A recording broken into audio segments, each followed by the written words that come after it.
इतने पैसे। कौमी असम्बली की कायमा कमेटी बराए मनसूबा बंदी का इजलास मुनक्किद हुआ, जिसमें दयामर भाषा डैम के हवाले से मामलात पर बात की गई।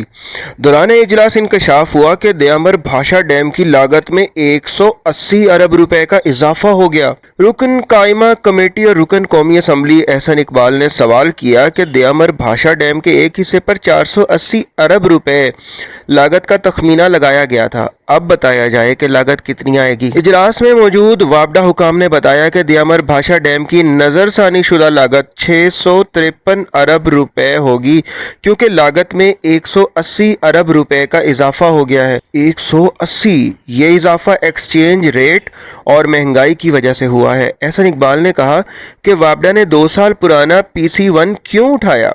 ये तो वजारत मनसूबा बंदी की गलती है। मुझे तो लगता है कि ये दूसरा नीलम जहलम मनसूबा ना बन जाए।